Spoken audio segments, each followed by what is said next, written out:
اتنے کام کرتے ہو میرے پیغمبر علیہ الصلوۃ والسلام کی تعلیم کے خلاف ہیں اور نماز کا فکر نہیں ہے، نماز کا فکر نہیں ہے، اس کا فکر پڑ گیا ہے، اس کا فکر پڑ گیا ہے۔ نماز کا پتہ نہیں ہے کہ قیامت کے دن اللہ نے عبادات میں سب سے پہلا سوال بھی نماز کے بارے میں کرنا ہے۔ تو میرے بھائیوں یہ ماننا پڑے گا کہ یہ دین اور اسلام کا حصہ نہیں ہے۔ اور پھر یہاں تک ہے، آپ دیکھیں گے یہ 2 دن کے بعد یہ منظر دیکھ لینا، یہ جو جتنی چیزیں بنائی ہوئی ہے، یہ جو سارا کچھ کیا جا رہا ہے، یہ آپ کو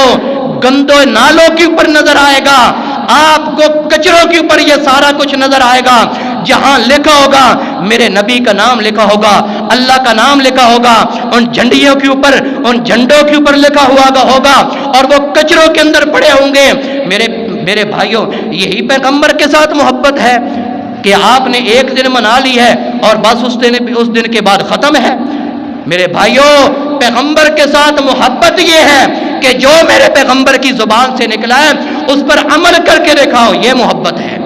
یہ محبت نہیں ہے یہ جو آج کیا جا رہا ہے سوائے صرف پیٹ کے لیے، یہ صرف پیٹ کے لیے کیا جا رہا ہے، یہ دین اور شریعت کا حصہ نہیں ہے۔ اگر ہے تو میں نے جتنے نام ذکر کیے ہیں ان کی زندگیوں میں سے لے آئیے، اگر نہیں لا سکتے تو پھر ماننا پڑے گا کہ اس کے اوپر ثواب نہیں ہے بلکہ اس کے اوپر اللہ کا عذاب ہوگا۔ اللہ ہم سب کو سننے کے بعد عمل کی توفیق عطا فرمائے۔ سبحانک اللہم و بحمدک، اشہد ان لا الہ الا انت، استغفرک و اتوب الیک۔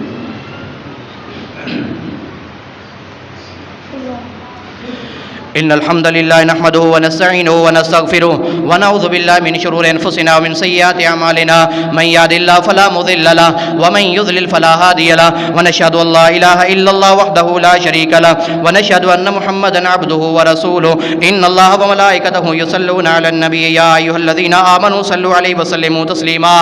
اللهم صل على محمد وعلى ال محمد كما صليت على ابراهيم وعلى ال ابراهيم انك حميد مجيد۔ اللهم بارك على محمد وعلى آل محمد كما باركت على ابراہیم وعلى آل ابراہیم انك حمید مجید۔ ایک تو یہ ہے کہ میرے بھائیو مسجد کا بل جو ہے وہ 12,598 روپے ہے، تو اس کے لیے ماشاءاللہ آپ نے پہلے ہی بہت سارا تعاون کیا ہے قالین کے لیے، وہ بھی انشاءاللہ ان قریب جلدی آ گئے۔ تھوڑا سا ڈیلے اس لیے کر رہے ہیں کہ یہ کرونا کا پھر چکر چل رہا ہے، کہیں پھر ہمیں قالین اٹھانا نہ پڑ جائے، تو اس لیے اس کو تھوڑا سا ڈیلے کر رہے ہیں، انشاءاللہ وہ بھی آ جائے گا، اس کے بھی پیسے الحمدللہ پورے ہو گئے ہیں، تو اس کے لیے بھی آپ تعاون کریں۔ اور دوسرا آپ کے سامنے ہے ملکی حالات کہ ہمارے نبی علیہ الصلوۃ والسلام کی شان میں کیا کیا جا رہا ہے، گستاخیاں کی جا رہی ہیں، اللہ کے نبی علیہ الصلوۃ والسلام کے خاکے تک بنائے جا رہے ہیں۔ تو میرے بھائیو ہم فضول کاموں کے اندر لگے ہوئے ہیں، ہمارا کام تو یہ بنتا تھا کہ ہم اللہ کے نبی علیہ الصلوۃ والسلام کی ہر حدیث کے اوپر عمل کریں، اور ہم نے اس کو چھوڑ دیا اور ان کاموں کے اوپر لگ گئے جس کا شریعت کے اندر کوئی وجود نہیں ہے، شریعت کے اندر کوئی ثبوت نہیں ہے۔ آپ کو پتہ ہے کہ فرانس کے صدر نے یہ جو کام کیا ہے کہ اللہ کے نبی علیہ الصلوۃ والسلام کے خاکے بنائے ہیں اور یہ اعلان کیا ہے کہ سرکاری عمارتوں کے اوپر لگا دیا جائے، یہ کسی مسلمان کا، ہر وہ مسلمان جس کے دل کے اندر رائی کے دانے کے 100ویں حصے کے برابر بھی ایمان ہے، وہ میرے نبی علیہ الصلوۃ والسلام کی گستاخی تو کیا، گستاخی کا سوچ ہی نہیں سکتا، اور جو سوچتا ہے ہم مسلمان اس کے بارے میں علل اعلان یہ عقیدہ رکھتے ہیں کہ وہ بندہ مرتد ہے، وہ واجب القتل ہے، وہ اسلام سے خارج ہے، اور ہم اپنی حکومت سے یہ مطالبہ کرتے ہیں اور یہ کہنا چاہتے ہیں کہ فرانس کی جتنی چیزیں ہیں ان کو ہمارے اس ملک پاکستان کے اندر بند کیا جائے اور ان کے سفیر کو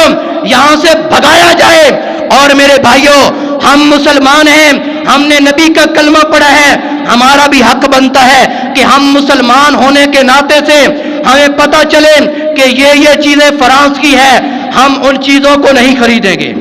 ہم ان چیزوں کو نہیں خریدیں گے۔ جو یہ کہتے ہیں وہ ہاتھ کھڑا کریں، جو یہ کہتے ہیں کہ ہم یہ کام نہیں کریں گے وہ ہاتھ کھڑا کریں۔ اور آج ہم اللہ کے نبی سے وعدہ کرتے ہیں، میرے بھائیوں جب سے میں نے یہ بات سنی ہے اس دن سے میں نے اللہ سے وعدہ کیا ہے کہ یا اللہ اب تو میں پیٹرول ڈلواتا تھا ٹوٹل کے پیٹرول پمپ سے، لیکن آج کے بعد میں اسے نہیں ڈلواؤں گا، آج کے بعد میں اسے